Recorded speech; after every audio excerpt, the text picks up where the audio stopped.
I was standing in that small repair shop on Fifth Avenue when the technician looked at me with eyes that screamed pity and said the words that would shatter my entire world. Cancel your credit cards immediately and change every single lock in your house because your husband is planning to destroy you. My name is Sarah Mitchell, and I'm 34 years old, married for 9 years to a man I thought I knew, living in what I believed was a perfect marriage in Seattle, Washington. That Tuesday afternoon in late September, when the autumn rain was beginning to paint the streets gray and the coffee shops were filling with people seeking warmth, I had no idea that taking my husband's phone to get repaired would be the decision that would save my life, but cost me everything I thought I had built. Let me start from the beginning, because you need to understand how completely blindsided I was. My husband David and I met in college, both studying business administration at the University of Washington. He was charming, ambitious, always knew exactly what to say to make me feel like the most important person in the room. We got married right after graduation, and for years everything seemed perfect. We bought a beautiful craftsman house in the Ballard neighborhood, the kind with a front porch where we'd sit on summer evenings drinking wine and talking about our dreams. David worked as a financial advisor at a prestigious firm downtown, and I managed marketing for a local tech startup. We were the couple everyone envied, the ones who seemed to have it all figured out. That morning started like any other. The rain was tapping against our bedroom window, that constant Seattle drizzle that becomes the soundtrack of your life when you live here. David was rushing around getting ready for work, cursing under his breath because his phone had stopped working the night before. The screen had gone completely black, wouldn't respond to anything. He was panicking because he had important client meetings all day and needed his phone desperately. I remember standing there in my bathrobe, coffee cup in hand, watching him search frantically for his old backup phone in the garage. Before you continue with this story, I need to ask you something important. If you're finding this tale compelling, please help this channel grow by clicking that subscribe button right below this video. We're working hard to reach 1,000 subscribers, and your support means absolutely everything to us. Just one click on that red subscribe button, and you become part of this community where we share real stories from real people.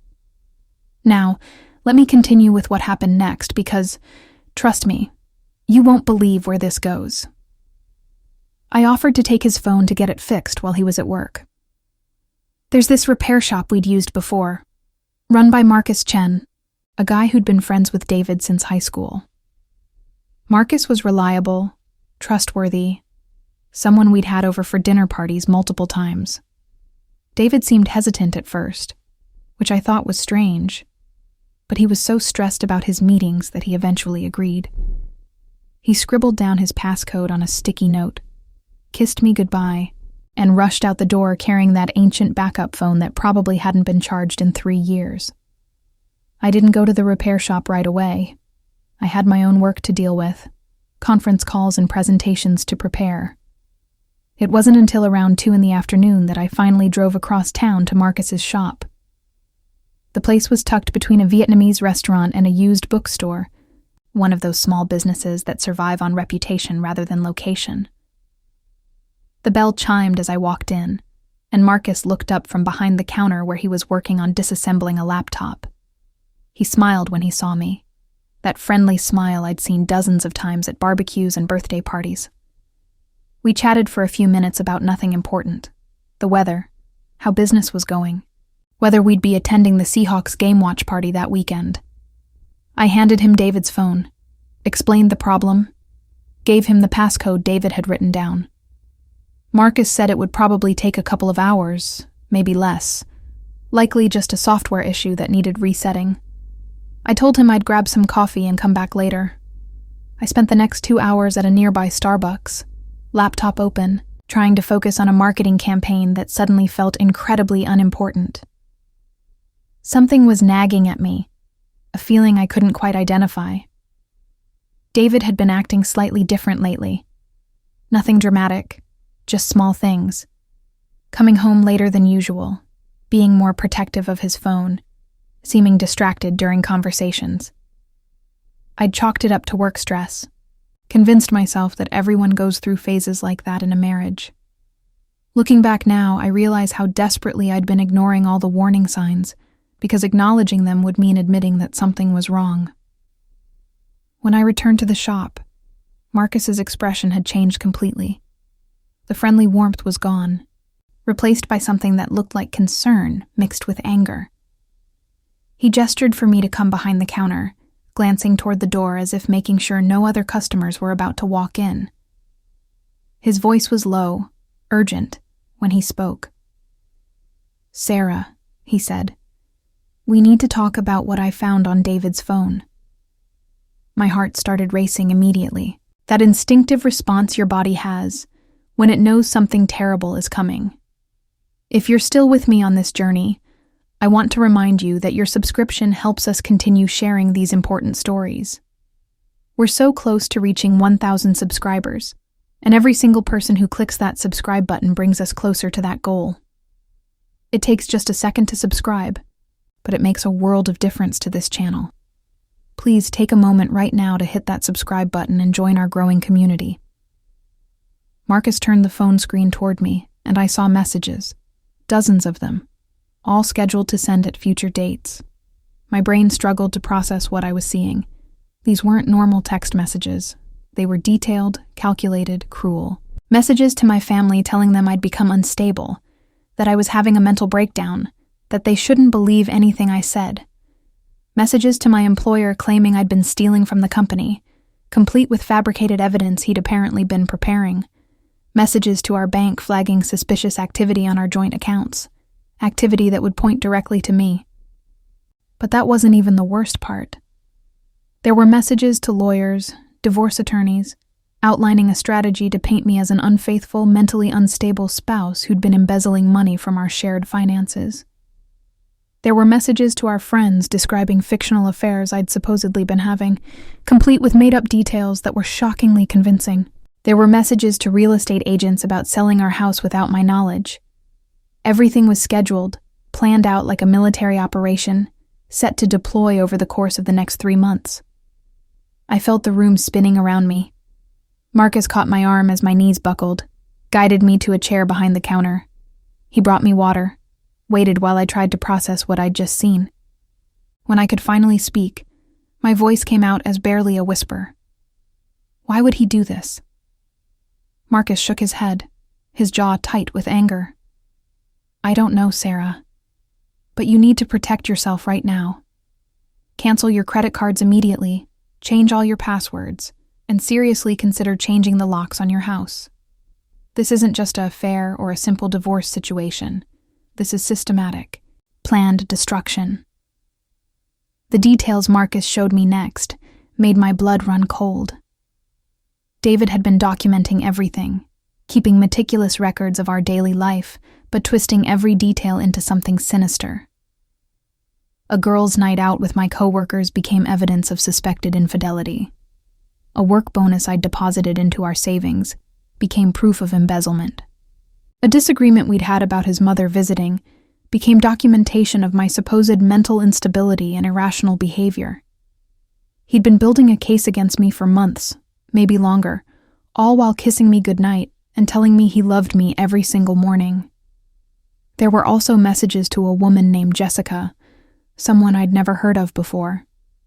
The messages were intimate, detailed, discussing their plans for after the divorce, how they'd use the money from selling the house to buy a place together in California, how they'd been so careful to keep everything secret. Reading those messages felt like being stabbed repeatedly in the chest. This wasn't just betrayal. It was premeditated destruction of my entire life, my reputation, my financial security, everything I'd built over the past 9 years. I want to pause here and ask you something. If stories like this one resonate with you, if you believe in the power of people sharing their experiences to help others, please subscribe to this channel. We're working toward 1,000 subscribers and we can't do it without you. Your subscription tells YouTube to share these stories with more people who might need to hear them. Click that subscribe button now and be part of something meaningful. Marcus helped me document everything. We took screenshots of every scheduled message, every conversation with Jessica, every piece of fabricated evidence David had been preparing. Marcus copied everything to a secure cloud storage account he helped me set up, one that David would never know existed. He also found something else, a folder of photographs David had taken of our house, our belongings, even photographs of me sleeping, all time-stamped and organized in a way that suggested they were being prepared for some legal purpose I couldn't even begin to understand. I left the repair shop in a daze, Marcus's words echoing in my head. "You need to move fast, Sarah." Based on these scheduled messages, he's planning to start this campaign in 2 weeks. You have 2 weeks to get ahead of this. I sat in my car in that rainy parking lot, hands shaking so hard I could barely hold the steering wheel, and tried to figure out what to do next. My first instinct was to confront David, to scream at him, to demand answers, but Marcus had advised against that. If he knows you found out, he'll accelerate his plans or change tactics. You need to be strategic. Instead, I called my sister Emma. She lived in Portland, but worked as a paralegal at a family law firm. Through sobs and broken sentences, I explained what I'd discovered. Emma went into immediate action mode, that protective older sister energy that I desperately needed in that moment. She gave me the name of one of the best divorce attorneys in Seattle, made me promise to call immediately, told me to come stay with her if I needed to. But more importantly, she reminded me of something crucial. You are stronger than you think, Sarah, and you are not going to let him destroy you. I did exactly what Marcus and Emma advised. That same afternoon, while David thought I was still at work, I went to our bank and opened a new account in just my name. I transferred exactly half of our savings, not a penny more, not a penny less, because I wanted to be completely fair and legal about everything. I canceled all our joint credit cards and got new ones issued only in my name.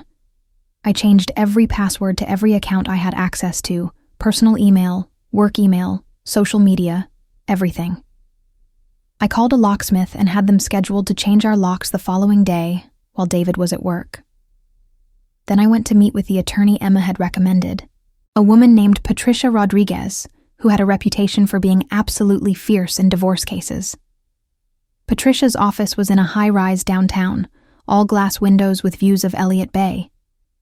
She listened to my story without interrupting, her expression growing darker as I showed her the screenshots Marcus had helped me document. When I finished, she leaned back in her chair and let out a long breath. "Sarah," she said, "what your husband was planning constitutes several potential crimes, including fraud, defamation, and possibly even stalking. We're not just filing for divorce. We're building a case that protects you legally and potentially holds him accountable criminally. I need to take a moment here to remind you about subscribing to this channel. If this story has gripped you, if you want to see how it ends and hear more stories like this, please click that subscribe button below. We're building a community of people who support each other through sharing experiences, and we need 1,000 subscribers to help this channel grow. Your subscription costs nothing but means everything. Please subscribe right now. That night was one of the longest of my life. I went home to the house I'd shared with David for 7 years, the house where we'd hosted Thanksgiving dinners and Christmas parties, the house where I'd imagined raising children someday, and I looked at everything differently. Every photograph on the wall felt like a lie. Every piece of furniture we'd picked out together felt contaminated by his betrayal. I cooked dinner like I did every Tuesday, set the table for 2 and waited for him to come home, knowing what I knew, pretending everything was normal. David walked in around 7, tired, complaining about his meetings, asking if I'd managed to get his phone fixed. I told him Marcus had it and would have it ready tomorrow, kept my voice steady even though my heart was hammering in my chest. We ate dinner together, had a conversation about our days, and the whole time I was studying his face, looking for any sign of the monster he'd been planning to become. But there was nothing, just the same David I'd been married to for 9 years, the same man who asked about my day and complimented the pasta I'd made. After dinner, while David was in the shower, I looked through his backup phone, the old one he'd been using all day. I found messages to Jessica, sent that very afternoon, complaining about having to use this ancient phone, joking about how after everything was finalized, they'd go on a celebration vacation to Hawaii. The casual cruelty of it broke something inside me. This wasn't a man who felt conflicted or guilty about what he was planning. This was someone who felt entitled to destroy another person's life because he wanted something different. The next morning, Wednesday, I called in sick to work, something I rarely did. As soon as David left for the office, I had the locksmith come and change every lock on the house. Then I went to my office anyway, but only to meet privately with my boss and HR director. I showed them the scheduled messages David had been planning to send, the false accusations of embezzlement. They were shocked, immediately assured me that they'd document everything and would not believe any accusations that might come from him. My boss, a woman who'd mentored me for 3 years, held my hand across her desk and told me that they'd support me completely through whatever was coming. Patricia, my attorney, had advised me to gather as much evidence as possible before confronting David or serving him with divorce papers. So I spent the next few days playing the role of oblivious wife while secretly documenting everything. I found receipts hidden in his car for expensive dinners at restaurants we'd never been to together. I discovered a second credit card I didn't know existed, billed to his office address, showing charges for hotels, jewelry, flowers, all the classic signs of an affair that I'd somehow missed while trusting him completely. I also hired a private investigator, something that felt so cliché and dramatic, but that Patricia insisted was necessary. The investigator's name was Robert Kane, a former police detective who now did private work. Within 3 days, Robert had photographic evidence of David meeting with Jessica, a 26-year-old woman who worked as a receptionist at a dental office across from David's firm. The photographs showed them kissing in parking lots, entering hotels together, shopping for furniture at stores and neighborhoods where they clearly planned to live together someday. Your support means the world to this channel. If you haven't already subscribed, please do so now. We're trying to reach 1,000 subscribers, and we can only do that with your help. Click that red subscribe button and ring the notification bell so you never miss a story. Let's build this community together. But Robert found something even more disturbing. David had been planning this for over a year, maybe longer. He'd been systematically isolating me from friends without me even realizing it, always having a reason why we couldn't make it to social gatherings, slowly convincing me that I should focus more on my career and less on maintaining friendships. He'd been monitoring my phone and computer, using spyware that Robert helped me discover and remove. He'd even been keeping a detailed journal, written in a way that made me sound unstable and controlling, clearly intended as evidence in divorce proceedings. The level of manipulation was staggering. I started remembering incidents over the past year that I'd dismissed or forgotten. Times when David had seemed to deliberately start arguments right before I was supposed to meet friends.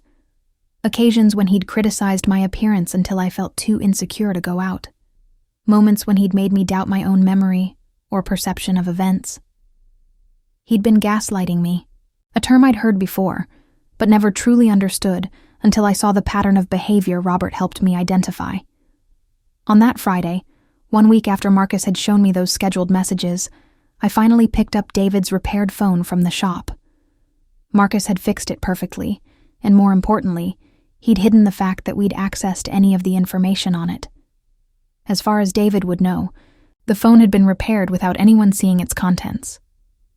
Marcus wouldn't accept payment for the repair. "Just promise me you'll be safe," he said as I left his shop. "And if you need anything at all, you call me." I left there crying, grateful for friends who truly cared. That weekend was surreal. David was pleased to have his phone back, spent the entire Saturday afternoon catching up on messages and emails. I watched him, this man I'd promised to love forever, knowing that inside that phone was a ticking time bomb of scheduled destruction aimed directly at me. And he had no idea that I'd diffused it completely. We went out to dinner Saturday night, to the Italian restaurant where he'd proposed 9 years earlier. The whole meal felt like a performance, both of us playing roles, though he didn't know we were both acting. Sunday afternoon, Patricia called me. "Everything's ready. she said. "We can serve him with papers tomorrow if you're sure you want to proceed. Are you ready?" I looked around our living room, at the life I'd built with David, and realized that none of it had been real. At least not for him. "Yes," I told her. "I'm ready." Monday morning, schedule the process server for his office. I want this done publicly. I want his colleagues to know. Patricia tried to talk me out of that, suggested serving him at home would be less dramatic, but I was firm. He'd been planning to destroy my reputation publicly. I wanted him to feel at least a fraction of that humiliation. Before we go further, I need to ask for your help one more time. If you're invested in this story, if you want to know how everything resolved, please subscribe to this channel. We're building toward 1,000 subscribers, and every subscription helps us continue creating content that matters. Take a second right now to click that subscribe button. You won't regret it. Monday morning came too quickly, and not quickly enough. I got up at my normal time, made coffee, got dressed for work. David was cheerful, talking about a big presentation he had that afternoon, completely unaware of what was about to happen. I kissed him goodbye at the door, the last kiss I would ever give him, and I felt absolutely nothing. The love I'd had for him had been incinerated by betrayal, leaving only ash and determination in its place. The process server arrived at David's office at 10:30 in the morning, right in the middle of the work week when the office would be busiest. He was served with divorce papers that included not just the filing for dissolution of marriage, but also a restraining order based on the evidence of his planned defamation and fraud. Patricia had been thorough. The papers outlined every scheduled message, every piece of fabricated evidence, every conversation with Jessica, everything. There was no way David could deny any of it, because we had screenshots, timestamps, everything documented precisely. My phone started ringing around 11. David, panicking, furious, demanding to know what I was doing, how I'd found out, why I was destroying our marriage. I didn't answer. Patricia had advised me not to speak to him directly, to let all communication go through attorneys. He called 17 times in the first hour. Then the messages started, at first angry and accusatory, then pleading and apologetic, then threatening, cycling through every emotional manipulation tactic in the playbook. I forwarded everything to Patricia and to Robert, the investigator, documenting his unraveling in real time. By early afternoon, David showed up at my office building. Security called me before he could get past the lobby, and I had them escort him out based on the restraining order. Watching him being walked out by security guards, seeing him so desperate and out of control, I felt a strange mixture of satisfaction and sadness. This was the man I'd loved for 9 years, the man I'd built a life with, and he'd thrown it all away for a 26-year-old dental receptionist and some fantasy of a different life. That evening, I stayed at Emma's house in Portland. She'd driven up to Seattle that afternoon to be with me, helped me pack bags of clothes and essential items. Walking out of that house, probably for the last time as its owner, felt both devastating and liberating. Emma made dinner, poured wine, and let me cry and rage and process everything I'd been holding in for the past week. Her husband Tom kept their kids occupied in another room, giving us space to talk through everything. The next few weeks were a blur of attorney meetings, document reviews, and evidence compilation. David tried everything to salvage the situation, at first denying everything despite the overwhelming evidence, then admitting to the affair but claiming the scheduled messages were just venting, never meant to actually be sent. Patricia destroyed that argument easily, pointing out that the messages were scheduled, not saved as drafts, and asking why someone would schedule messages as a form of venting. David's attorney, when he finally hired one, looked increasingly uncomfortable as more evidence emerged. The divorce proceedings moved faster than typical, because David had no real defense against the evidence. The scheduled messages, the affair, the planning, everything was documented so thoroughly that fighting it would have been pointless and expensive. What David didn't know was that Patricia had also contacted the district attorney's office about potential criminal charges related to the planned fraud and defamation. While the DA ultimately decided not to prosecute, The threat of criminal charges hung over the negotiations, motivating David to settle quickly and favorably. I want to remind you that subscribing to this channel helps us continue sharing stories that might help others going through similar situations. We're working toward 1,000 subscribers, and your support makes all the difference. Please click that subscribe button now and join our community. It takes just a moment, but means so much. The settlement gave me the house, the majority of our savings, and my freedom. David had to cover all legal fees, both his and mine, as a consequence of his actions. His reputation at his firm was destroyed. People had heard about why he was served divorce papers so publicly, and word spread quickly.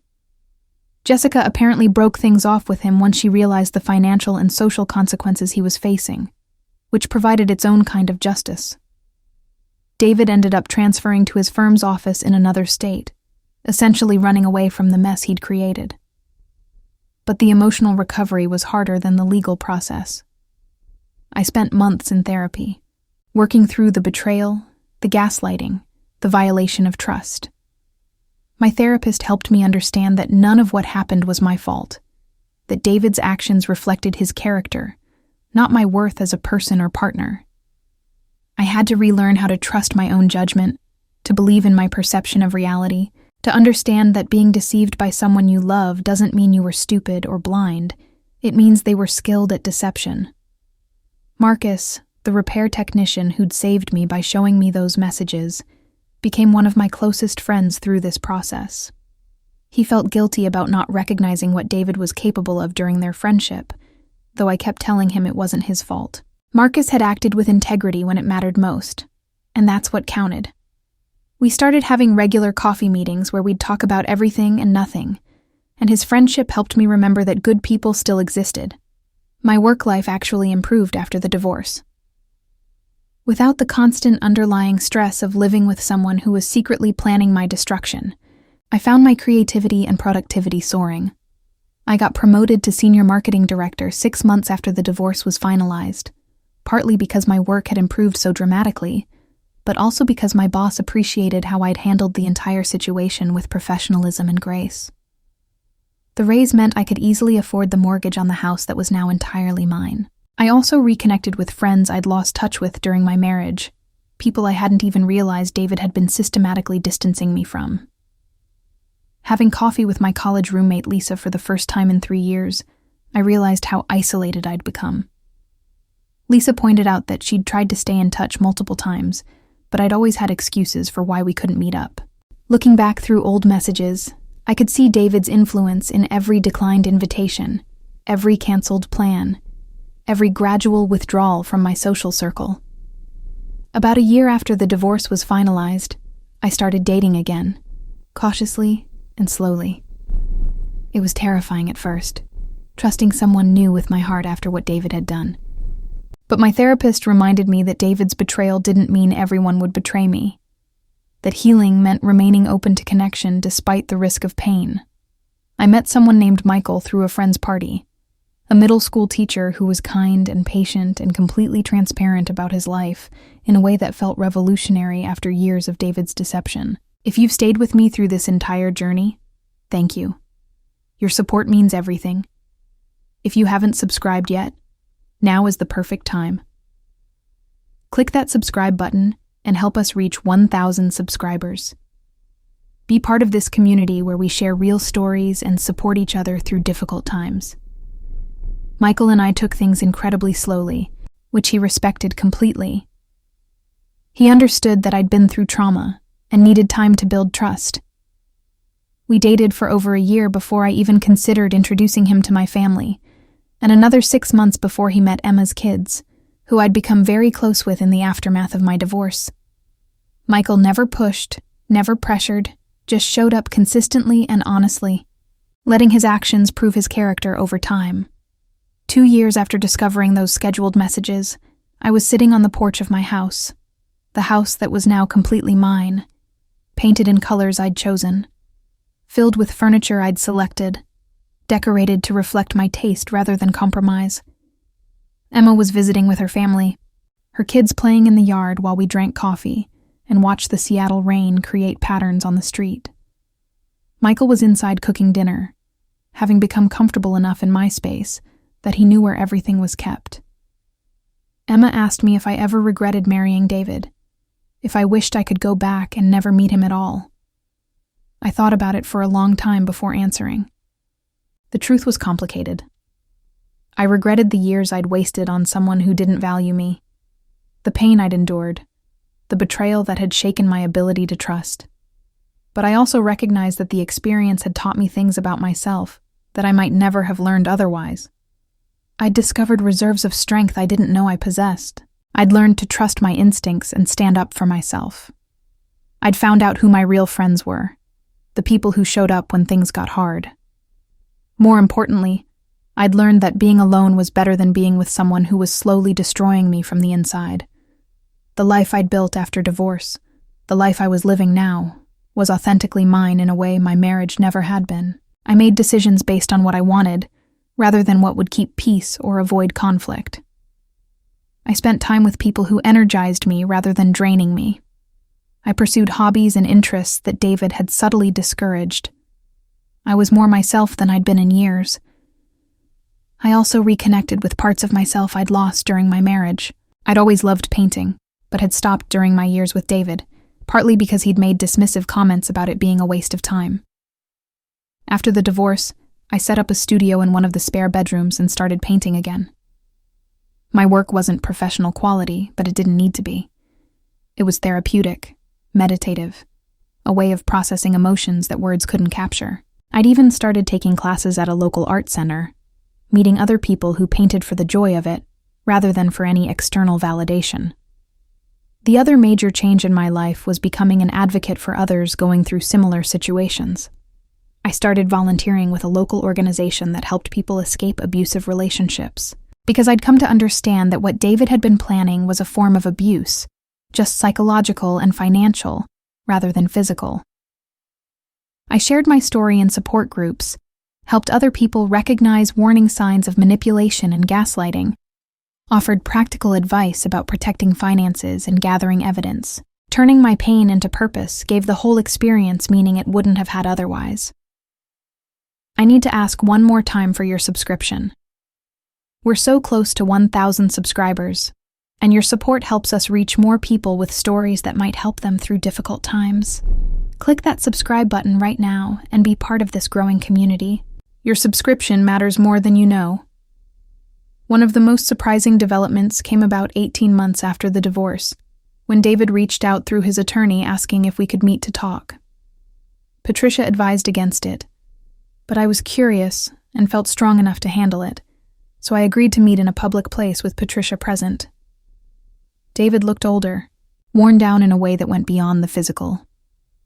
He apologized, not the manipulative apology he'd tried during the divorce proceedings, but what seemed like genuine remorse.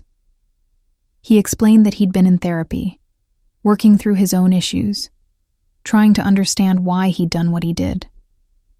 He didn't make excuses or try to minimize his actions, just acknowledged that he'd been cruel and destructive, and that I'd deserved none of it. He told me that Jessica had left him once the money ran out and the excitement faded, and that he'd spent the past year alone in Phoenix, working to rebuild his life and become a better person. I listened without saying much, because nothing he said could change what had happened or undo the pain he'd caused. What struck me most was that I felt nothing during that meeting. No anger, no sadness, no lingering love or regret.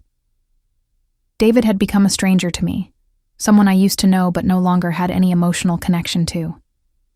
When he finished talking, I simply said that I hoped he found whatever healing he needed, and then I left. Patricia walked me to my car afterward and said that was probably the most powerful response I could have given him, showing that he no longer had any power over my emotions or my life. That meeting gave me closure in a way I hadn't expected. For months I'd imagined what I might say to David if given the chance, all the accusations and questions and statements I'd rehearsed in my head. But when the opportunity came, I realized I didn't need to say any of it. His apology, while appreciated, didn't change anything. My healing hadn't depended on his acknowledgement or remorse. I'd moved forward without his participation, rebuilt my life without his input, and become stronger without his presence. Michael and I got engaged on the 3rd anniversary of my divorce being finalized. He proposed during a hiking trip to the Cascade Mountains, in a meadow filled with wildflowers with Mount Rainier visible in the distance. It was simple and perfect, and completely different from David's elaborate restaurant proposal that now felt like performance art rather than genuine emotion. Michael's proposal was intimate, honest, filled with specific reasons why he wanted to spend his life with me rather than generic romantic platitudes. Planning a second wedding was emotionally complex. I wanted to celebrate this new chapter of my life, but I also felt the weight of having done this before with such disastrous results. Emma reminded me that David's betrayal didn't invalidate my capacity for love or my right to happiness. She helped me plan a small ceremony in her backyard in Portland, surrounded by the people who'd supported me through the darkest period of my life. It was nothing like my first wedding with its 200 guests and elaborate reception. This one had 30 people, an acoustic guitarist, and a potluck reception, and it was infinitely more meaningful. Standing there exchanging vows with Michael, I made promises I knew I could keep to a man who'd proven over 3 years that his words and actions aligned. The difference between this wedding and my first one was stark. With David, I'd been young and idealistic, believing love conquered everything. With Michael, I was older and wiser, understanding that love required consistent effort, honest communication, and mutual respect. I'd learned that trust wasn't given blindly, but earned through reliable behavior over time. Before I close this story, I want to ask for your subscription one final time.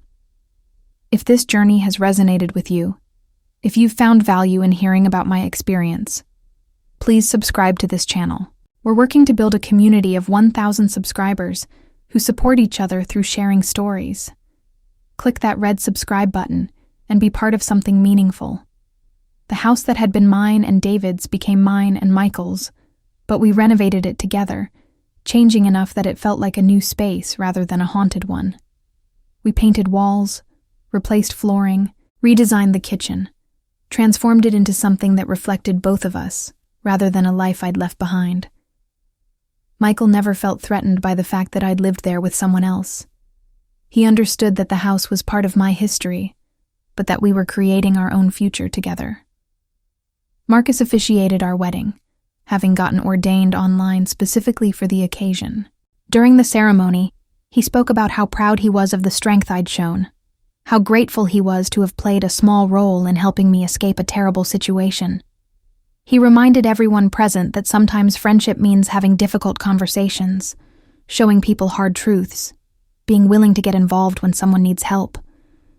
His words made me cry, not from sadness, but from gratitude for the people in my life who'd chosen to stand beside me.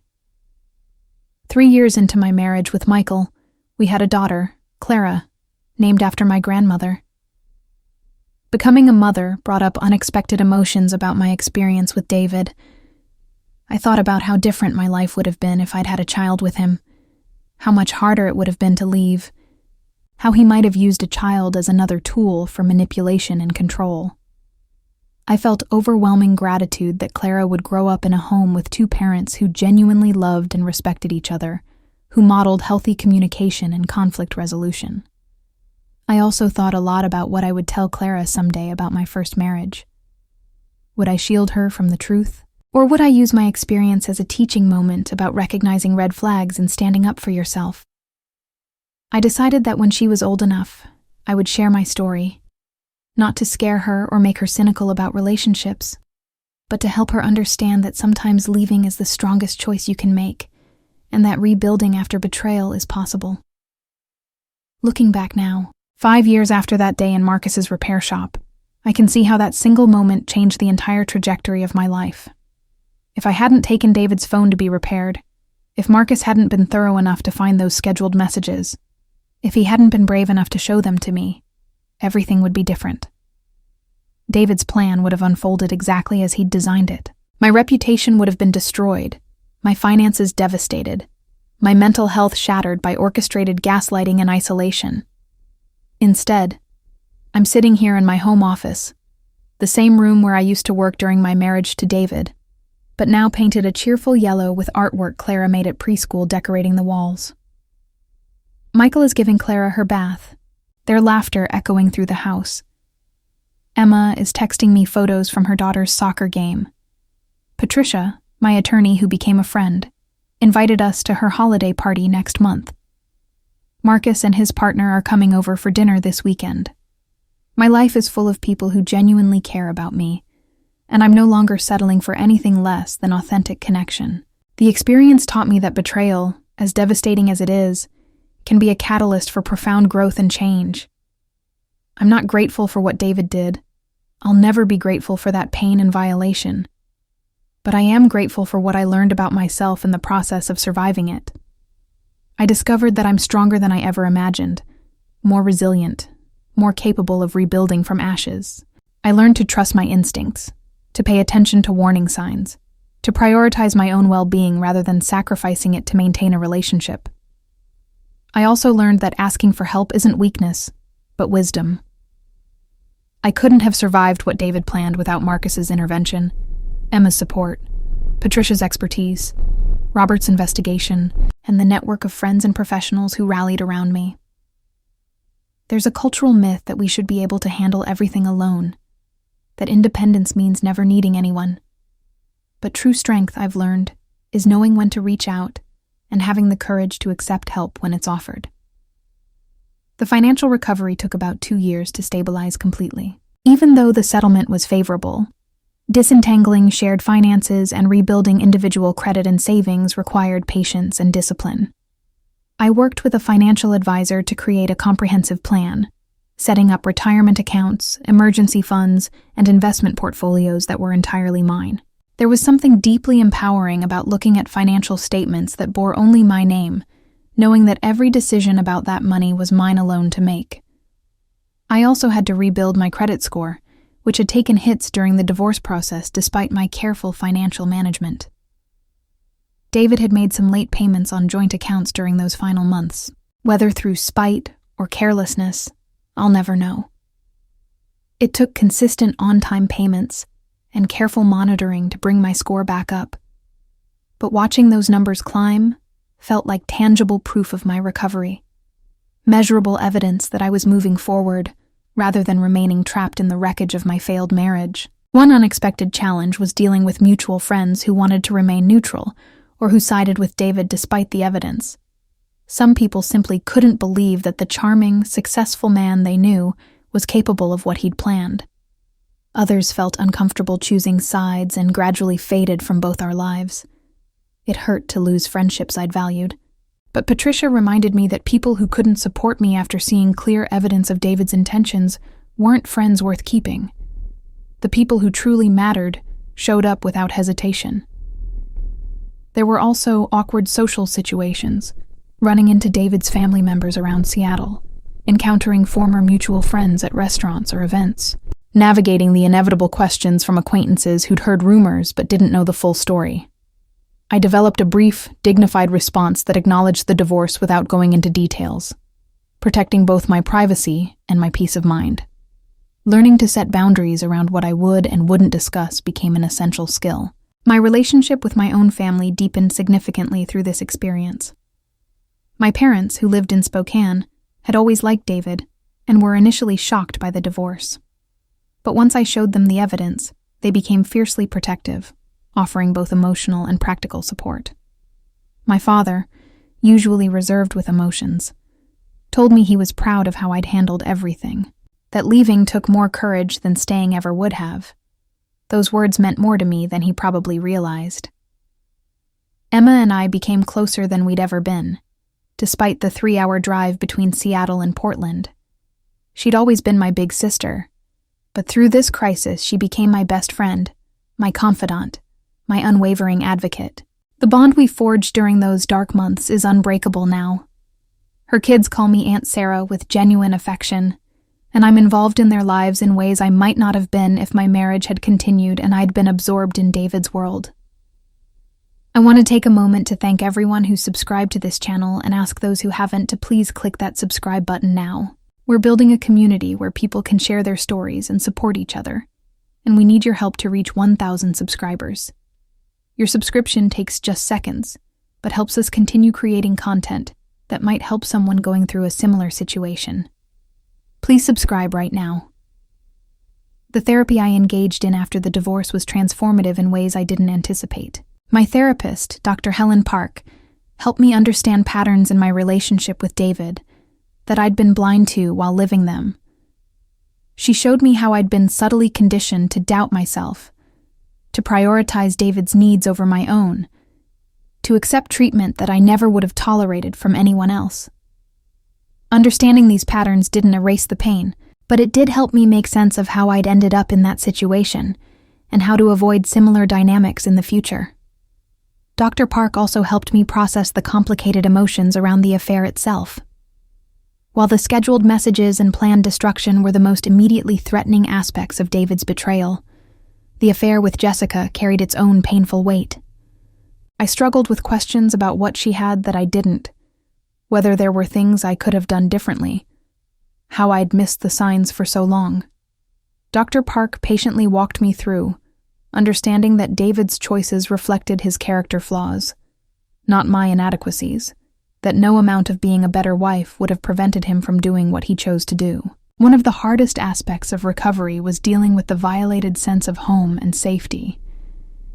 David had lived in our house, slept in our bed, sat at our table, all while secretly planning my destruction. That violation of domestic space felt profound and disturbing.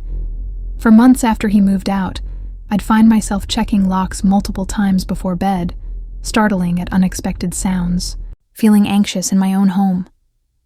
It took time and effort to reclaim that space, to make it feel safe and mine again.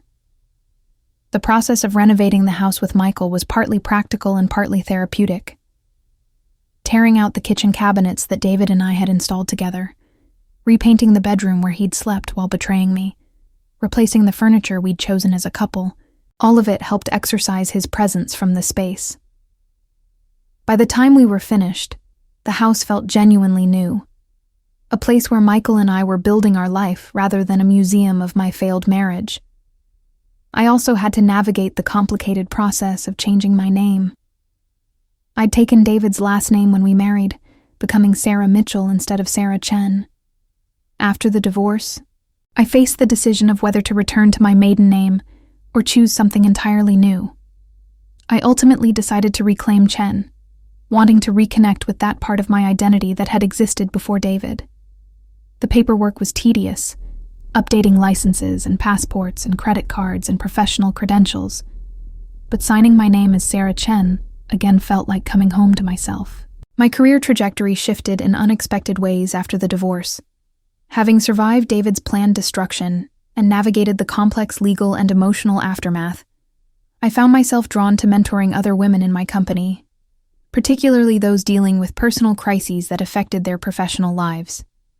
My boss eventually created a formal mentorship program and asked me to lead it. Using my experience to help others navigate their own challenges gave meaning to what I'd been through and reinforced that survival could become service. I also became more vocal about workplace policies regarding domestic abuse and divorce. I worked with HR to develop better support systems for employees going through difficult personal situations, ensuring they had access to resources like counseling, flexible scheduling, and legal referrals. The company implemented several of my suggestions, creating a more compassionate workplace culture. Knowing that my experience contributed to helping others made the pain feel less pointless, more purposeful. The private investigation business that Robert Kane ran became a resource I referred to frequently when volunteering with the domestic abuse organization. Robert gave discounted rates to people fleeing dangerous situations, often working cases for free when clients couldn't afford his services. We developed a friendship based on mutual respect and shared commitment to helping people protect themselves from harm. He attended my wedding to Michael, and his presence there felt fitting given the role he'd played in documenting the truth of what David had planned. About 3 years after the divorce, I ran into Jessica, David's affair partner, at a coffee shop in downtown Seattle. We recognized each other immediately, though we'd never actually met during the affair. There was an awkward moment where we both considered leaving, but then she approached my table and asked if she could talk to me for a few minutes. I agreed, curious about what she might have to say. Jessica apologized, not defensively, but with what seemed like genuine remorse.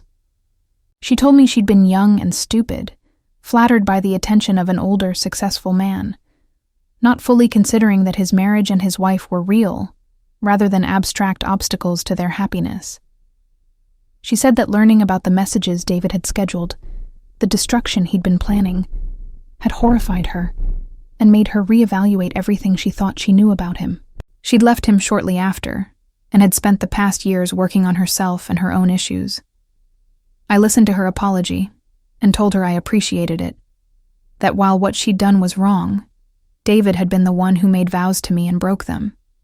She'd been complicit in betrayal, but he'd been the architect of destruction. We talked for about an hour, two women who'd both been deceived by the same man in different ways. I wouldn't say we became friends, but there was a strange solidarity in that conversation, a shared understanding of David's capacity for manipulation and dishonesty. If you've made it this far in my story, thank you for listening. If you found this account valuable or meaningful, please consider subscribing to this channel. We're working toward 1,000 subscribers, and every subscription helps us share more stories like mine. Click that subscribe button and join our community of people supporting each other through difficult times.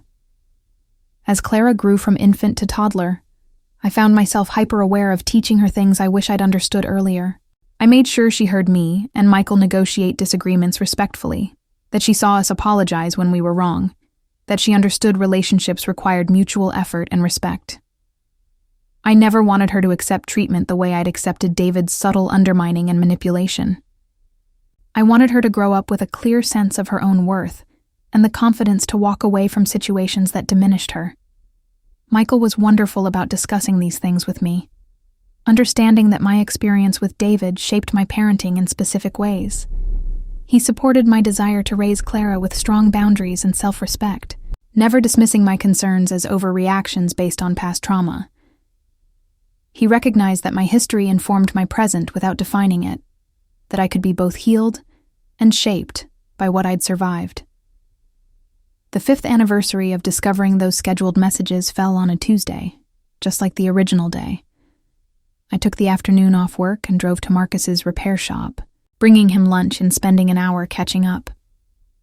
We'd maintained our friendship over the years, and he'd become almost like a brother to me. I thanked him again for what he'd done, for having the courage to show me information that wasn't his business but that he knew I needed to see. Marcus told me something I hadn't known before.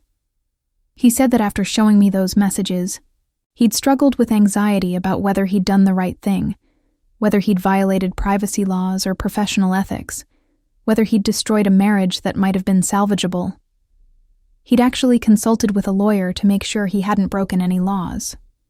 Learning this made me appreciate his intervention even more deeply. He'd taken a risk because he valued my well-being over his own comfort, or his friendship with David. We talked about how different my life was now compared to 5 years earlier. Marcus had watched my entire journey, from the devastated woman who'd walked into his shop that Tuesday afternoon to the confident, happy person I'd become. He said he was proud of me.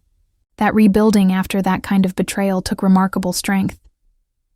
I told him I couldn't have done it without people like him, who'd been willing to get involved rather than looking the other way. That evening, Michael and I had a quiet dinner at home after putting Clara to bed. I told him about my conversation with Marcus, about reflecting on how much had changed in 5 years.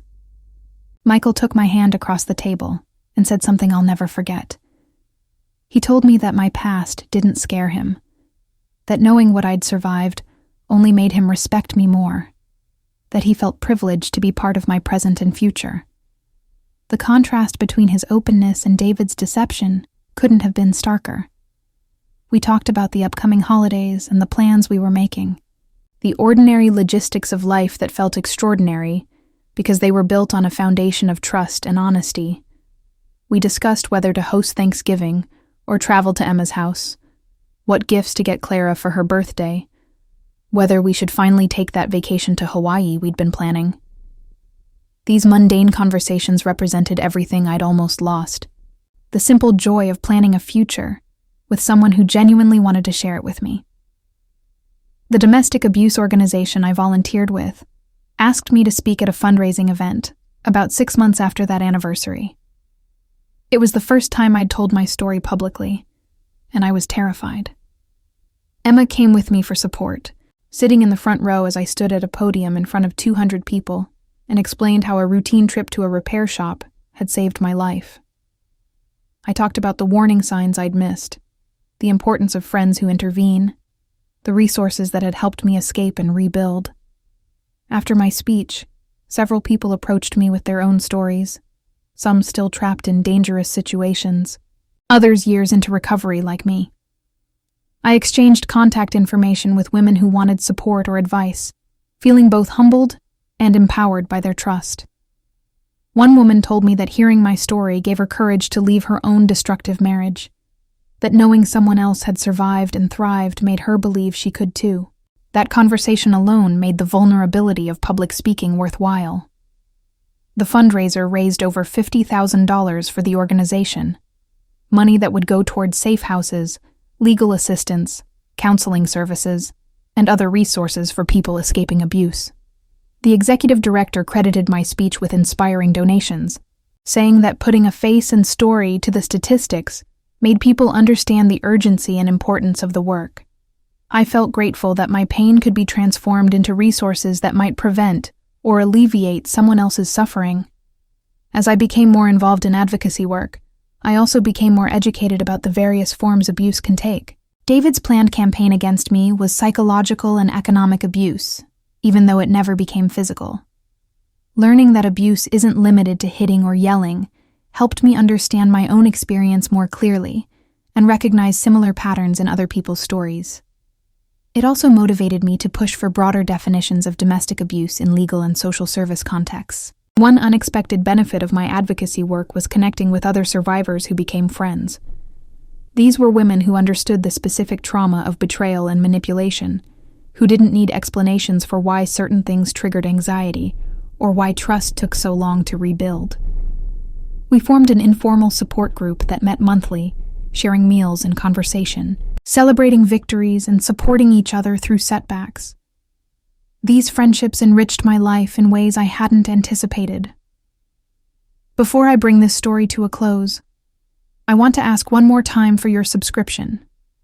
If my journey has resonated with you, if you believe in the power of sharing stories to help others, please click that subscribe button right now. We're so close to 1,000 subscribers, and your support helps us continue creating content that matters. Take a moment to subscribe and be part of this community. My relationship with my in-laws, David's parents, ended completely after the divorce. They never believed their son was capable of what the evidence clearly showed. They accused me of fabricating everything, of trying to destroy David's reputation out of spite. Their denial hurt, particularly because I'd been close to his mother during our marriage. But I eventually accepted that some relationships were casualties of David's choices. I sent them one final letter explaining that I wished them well, but couldn't maintain contact with people who refused to acknowledge the harm their son had planned. In contrast, Michael's family welcomed me and Clara with open arms, never treating me as damaged goods or viewing my past with suspicion.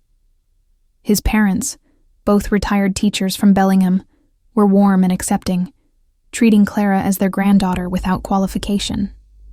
His sister became close with Emma, and our families started spending holidays together, creating new traditions that felt authentic rather than obligatory.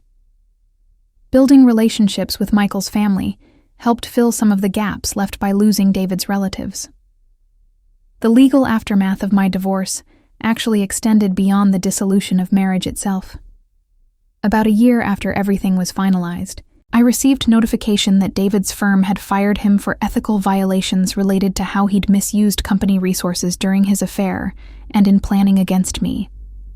He'd used company computers to draft some of those scheduled messages, had billed personal time with Jessica as client meetings, had potentially violated fiduciary duties to clients while distracted by his personal schemes. The firm's investigation vindicated everything I'd said and added professional consequences to David's personal ones. Hearing about David's professional downfall didn't bring me the satisfaction I might have expected. Instead, I felt a strange sadness for the person he could have been if he'd made different choices. David had been talented and successful, had genuine potential to build a meaningful career and life.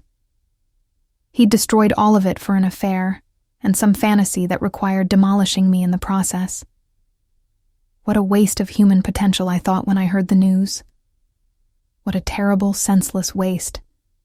I never heard directly from David again after that meeting where he apologized. Through occasional mutual acquaintances, I learned that he'd eventually rebuilt some semblance of a life in Phoenix, working as a financial consultant for a smaller firm, dating occasionally but never remarrying. He'd apparently maintained therapy and made genuine efforts to address whatever had motivated his destructive behavior. I hoped that was true, not for my sake, but for the sake of anyone else who might enter his life. Everyone deserves partners who are doing the work to be healthy and whole. As Clara approached kindergarten age, Michael and I had serious conversations about expanding our family. I'd always imagined having multiple children, but my experience with David had delayed those plans significantly. Now, at 39, I was aware of biological clocks and fertility challenges. We ultimately decided to try for a second child, and I got pregnant about 6 months later. The pregnancy was harder than it had been with Clara. Morning sickness that lasted all day and exhaustion that felt overwhelming. But even through the difficult pregnancy, I felt blessed in ways I couldn't have imagined during my marriage to David. Michael was attentive and supportive, taking over household duties without complaint, rubbing my feet while we watched television, accompanying me to every appointment. The contrast between his partnership and what I remembered of David's self-absorption made me appreciate Michael even more. Our son James was born healthy and perfect, completing our family in ways that felt exactly right. Holding James in the hospital, with Michael beside me and Clara snuggled against me meeting her baby brother, I thought about the alternate timeline that might have existed if Marcus hadn't shown me those scheduled messages. I might have still been married to David, might have had children with him, might have been trapped in a life of manipulation and eventual destruction. The thought was chilling. Everything good in my present existed, because I'd had the courage to walk away from what was destroying me. Emma visited us in the hospital, bringing gifts and practical supplies, and the kind of sisterly support that had sustained me through everything. She held James and cried happy tears, telling me how proud she was of the life I'd built, the family I'd created, the healing I'd achieved. Her presence there felt symbolic of the journey we'd traveled together, from those dark days when I'd called her sobbing about David's betrayal, to this moment of joy and new beginnings. The years continued to pass, marked by the ordinary milestones of family life. Clara started kindergarten, excelling in art and making friends easily. James grew from infant to toddler, developing his own personality and preferences. Michael and I celebrated anniversaries, took family vacations, navigated the challenges of parenting and careers, and maintaining our relationship amid the chaos of busy lives. The texture of daily existence was rich and full, no longer shadowed by secrets or threats. I continued my volunteer work with the Domestic Abuse Organization, eventually joining their board of directors. The organization expanded its services based partly on my advocacy, adding programs specifically for economic abuse and technological stalking, the kinds of threats David had been planning against me. Knowing that my experience contributed to helping others in tangible ways gave ongoing meaning to what I'd survived.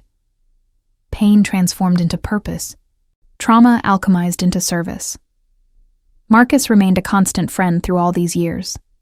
His repair shop thrived, partly because word spread about his integrity and ethical standards, the same qualities that had motivated him to show me those messages.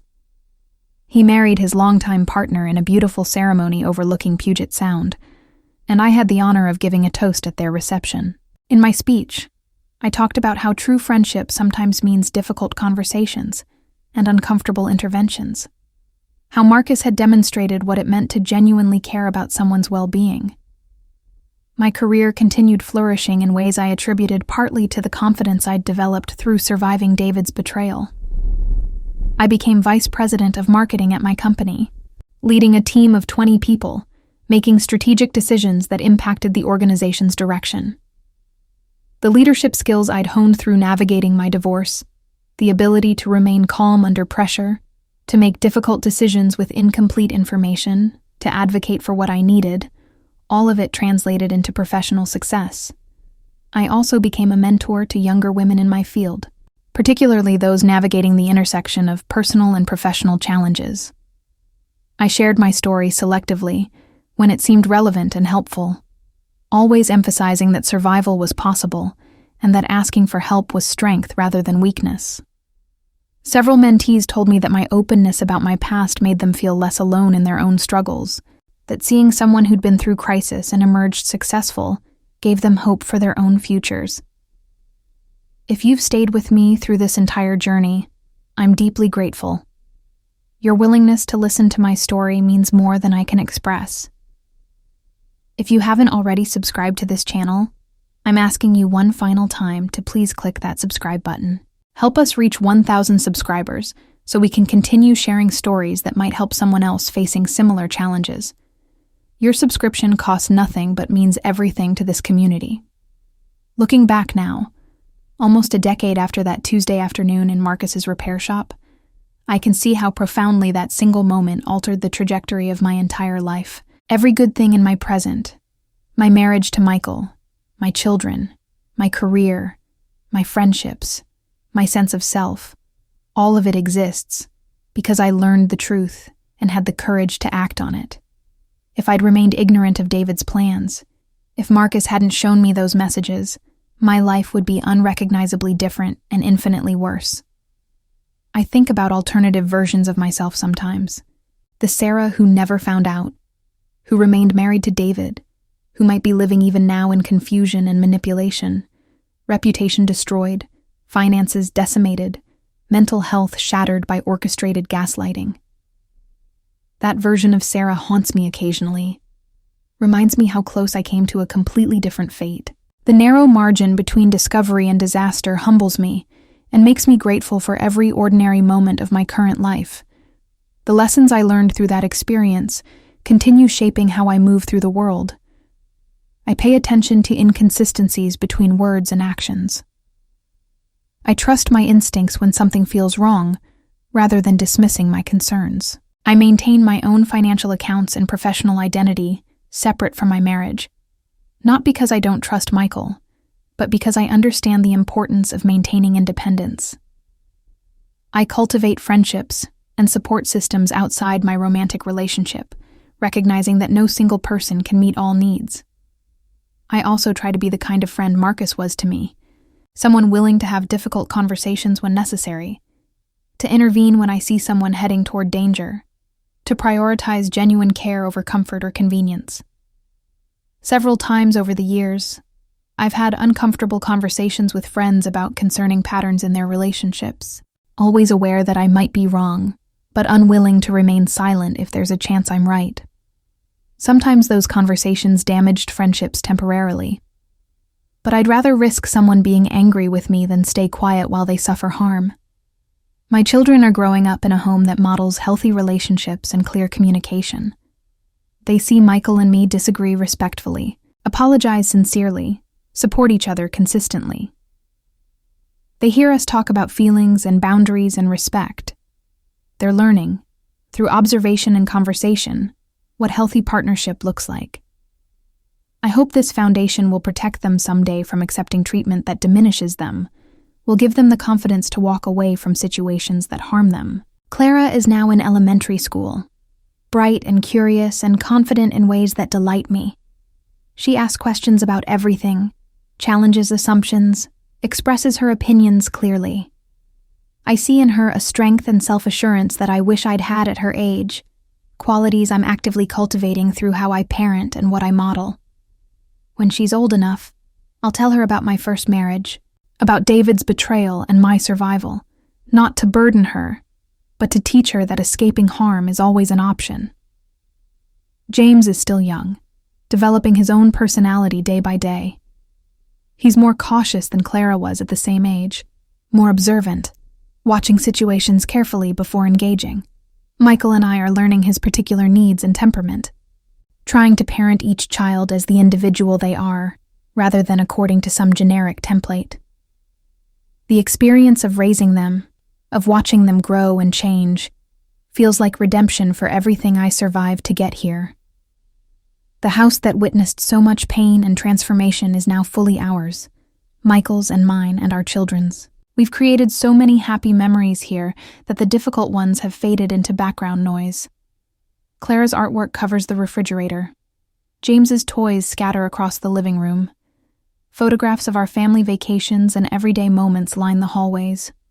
The space that once felt haunted by betrayal now brims with laughter and life and love. I still see Patricia occasionally, for coffee or lunch when our schedules align.